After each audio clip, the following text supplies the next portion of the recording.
তারপরে শাশ্বত ভর্তি Latin America, Europe, যদিও বলেছে ওর 51টা কবিতা বিভিন্ন কুচবিহারে পাঠাবে, আসলে সব আর্জেন্টিনায় পাঠিয়ে দিয়েছে।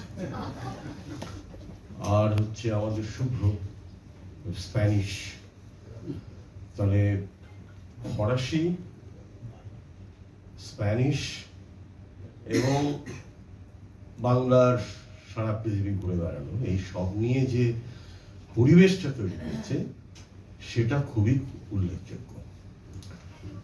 আর এটা আমার মনে হয়েছে যে আজকে আর একটা জিনিস খুব বিশেষভাবে লক্ষণীয়, এটা আপনারা অনেকেই অনুভব করেছেন, যে আজকে যাকে কেন্দ্র করে এই অনুষ্ঠান, সেই কবি আমাদের মধ্যে নেই, কিন্তু তিনি যে আবার একটা সন্ধ্যা একেবারে অন্যরকম ভাবে জমিয়ে দিলেন, তারই কবিতাগুলো যারা পাঠ করে শোনালেন, বিশেষ করে আবৃত্তিকারেরা, এই কবিতাগুলো যে আমরা শুনতে পেলাম, কানে শোনাও তো একটা দরকার। কবিতা আমরা পড়েছি, মুদ্রিত আকারে পড়েছি, কিন্তু কানে শোনাটাও কবিতার একটা দিক।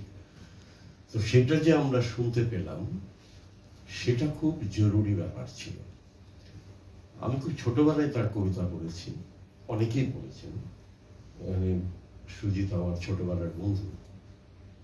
সুজিত যে বইটা কলকাতার যিশুর পরিচালনায় যেভাবে সম্পাদনা করেছেন, এই যে প্রথমে বিনায়ক উচ্চ প্রশংসা করলো, সেই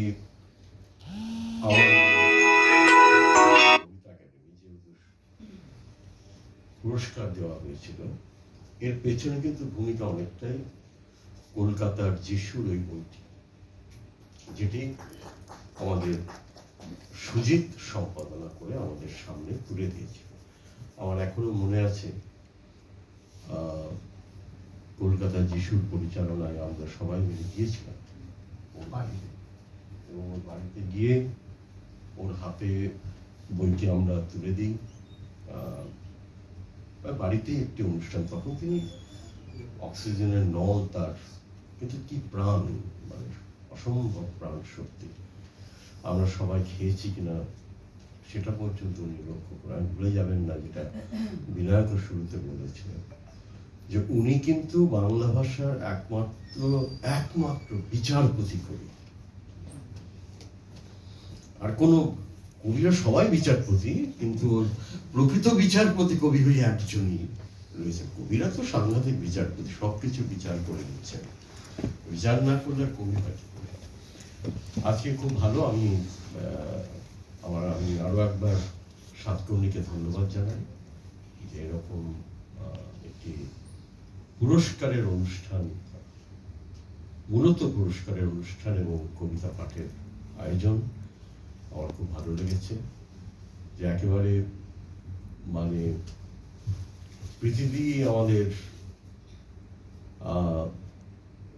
কি বলবো, মাথার উপরে আছেন, সেখান থেকে শুরু করে একেবারে মৌমিতা পর্যন্ত, এবং মাঝখানে শুভ্র এবং শাশ্বত, এই যে চারজনকে পুরস্কার দেওয়া হলো, এবং এই চারজনকে পুরস্কার দিয়ে কিন্তু আমার মনে হয় একটা কোথায় যেন একটা চমৎকার একটা সেতু বন্ধনের কাজ করলো কলকাতার যিশু।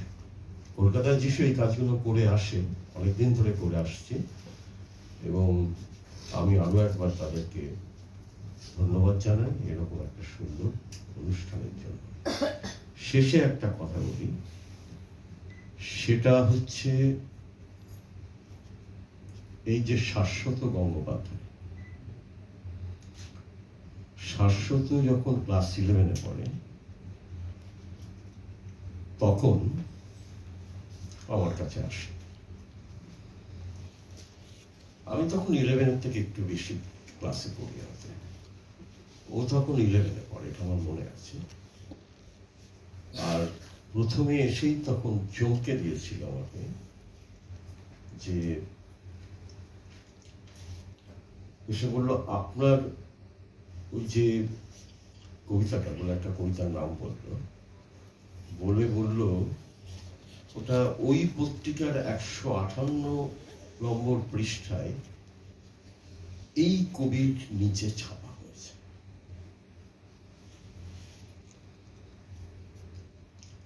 এইরকম পাঠক ও আর নিজেই আছে কিনা আমার সন্দেহ।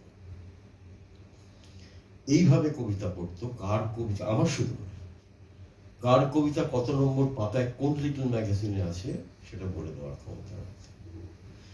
এইটা যদি এখনকার, ইনক্লুডিং শাশ্বতকে বলছি, এখনকার সমস্ত কবিদের মধ্যে পাঠ বোধ যদি থাকতো, তাহলে আজকে ফেসবুকটা নরক হতো, পড়াশোনা করতো ছেলে।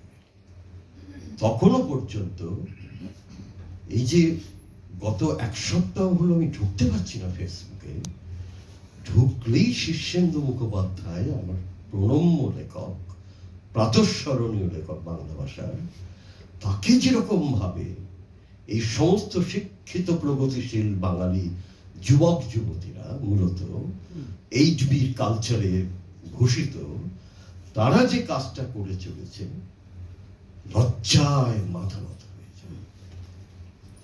একজন কি বলেছেন, একজন অত বড় মাপের লেখক, তিনি তার বিশ্বাস থেকে বলছেন, আপনি পছন্দ করছেন না, করবেন না, তার জন্য সমস্ত 4 অক্ষর শব্দ ব্যবহার করতে হয়।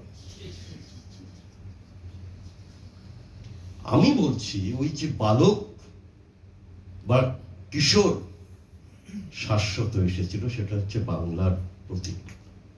ওর কথা আমি বলছি না, ও এত ভালো পাঠক এখন আর নেই, আমি শিওর। ক্ষয় হয়, মানুষের ক্ষয় হয়, কিন্তু ক্ষয়টা হতে হতে আজকে যে জায়গায় এসে দাঁড়িয়েছে, তাতে শিহরিত হতে হয়। আমার প্রায় শীর্ষেন্দুদার কণ্ঠস্বর টেলিফোনে শুনে আজ দুপুরে প্রায় আমার চোখে জল আসছিল।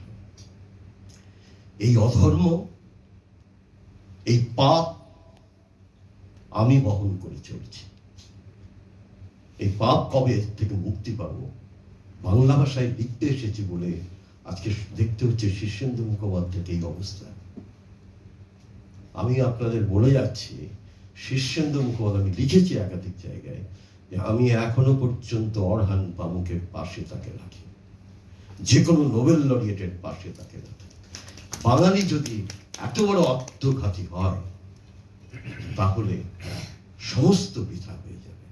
আমার বিশ্বাস, আজকের এই পুরস্কার প্রদান যে সেতু বন্ধনের কাজ করলো, সেই সামান্য একটু জায়গায় দাঁড়িয়ে আমরা যেন প্রার্থনা করতে পারি, এই পজিটিভ জায়গায় দাঁড়িয়ে, সামান্য হলেও সেটা অত্যন্ত পজিটিভ, সেই জায়গায় দাঁড়িয়ে বলবো কালকে সকালটা যেন ভালো হয়।